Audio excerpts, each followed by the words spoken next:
Hi guys, തക്കുംപാടി ഫാമിലിയിലേക്ക് സ്വാഗതം. ഇന്ന് നമ്മൾ തക്കുട് മോൾക്ക് പനിയാണ്. അപ്പം ഇന്ന് സ്കൂളിൽ പോയിട്ടില്ല. അമ്പാടി സ്കൂളിൽ പോയി. അപ്പോൾ അവൾക്ക് പനിയായപ്പോൾ ചായ ഒന്നും കുടിച്ചില്ല.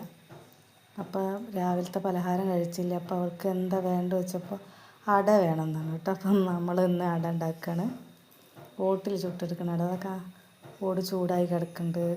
തേങ്ങയും പഞ്ചസാര കേട്ടോ, പിന്നെ ശർക്കര ഇല്ല. അപ്പോൾ നമ്മളിത് വെച്ചിട്ട് ചക്കുമോൾക്ക് ഇഷ്ടത്തിന് എന്തെങ്കിലും കഴിച്ചാൽ മതിയല്ലോ, മരുന്ന് കുടിക്കാനുള്ളതല്ലേ. അപ്പോൾ അത് 10 മണിയൊക്കെ കഴിഞ്ഞു കേട്ടോ, 11 മണിയൊക്കെ ആയിട്ടുണ്ടാവും. അപ്പോൾ നമുക്ക് അട ഉണ്ടാക്കാം. നമുക്ക് തേങ്ങയും പഞ്ചസാര ഇട്ട് കൊടുക്കാം.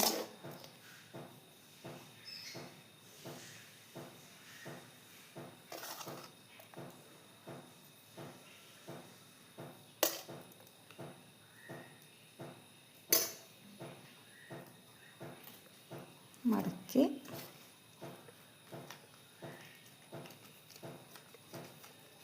കടുപ്പത്താണ് ഉണ്ടാക്കണം കേട്ടോ. അപ്പോൾ ഞാൻ ചോറ് വെച്ചപ്പോൾ നല്ല ചൂടുണ്ട്. അപ്പം അടുപ്പത്ത് തന്നെ ഉണ്ടാക്കാൻ വിചാരിച്ചു. നമുക്ക് ഓട്ടിലിട്ട് കൊടുക്കാം. ഉണ്ടോ, ഈ തണ്ട് അങ്ങനെ ഞാൻ വെട്ടിക്കൊണ്ടുവന്ന അവൾ. ചൂടാവട്ടെ. മറിച്ചിടേ. അയ്യോ, അവിടെ കെടാ. അപ്പോൾ ഞാൻ അതിൻ്റെ ഇല ഇങ്ങനെ മാറ്റിയേ. ഇല നല്ലോണം കഴിഞ്ഞു പോയി.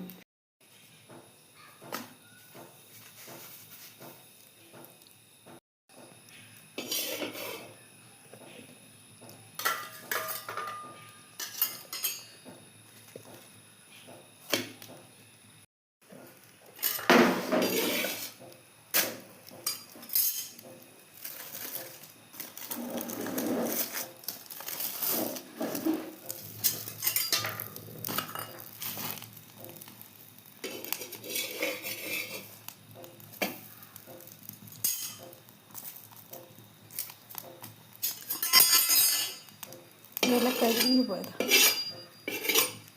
അപ്പോൾ തക്കൂന് കഴിക്കാൻ ആവശ്യമുള്ളതായിട്ടോ. എന്താ പനിയുള്ള ആൾ ഇവിടെ ഉണ്ട്, ഛർദ്ദിക്കാണ്ട് പറയാണ്. ഛർദ്ദിച്ചോളി പോയിട്ടാ. 2 ദിവസം നല്ലോണം പനിച്ച. ഇപ്പം എല്ലായിടത്തും പനിയല്ലേ.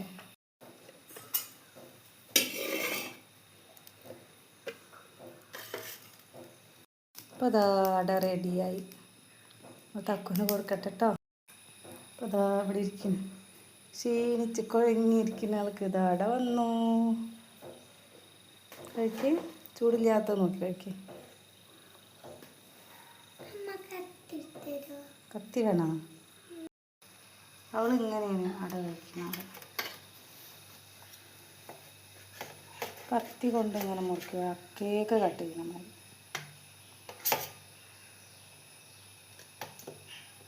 കത്തി കൊണ്ട് കഴിക്കേ.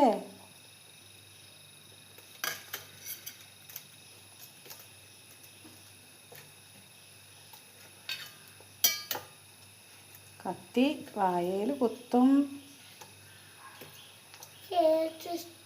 ഭാഗം ഈ പഞ്ചസാര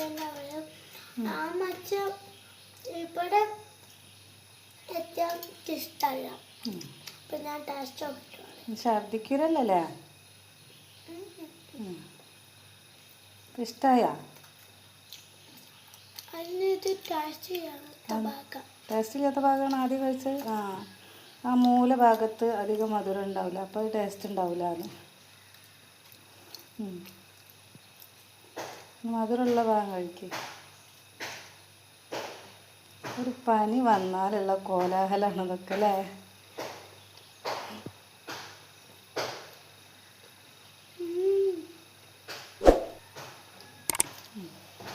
കഞ്ഞി കുടിക്കേണ്ട ആളാണ് കേട്ടോ. ആ ആളാണ് ഇപ്പോൾ ഇത് കഴിച്ചിരിക്കുന്നത്. ഓക്കെ ഗൈസ്, എന്നാൽ പിന്നെ നാളെ കാണേ. ബൈ കൊടുക്ക്.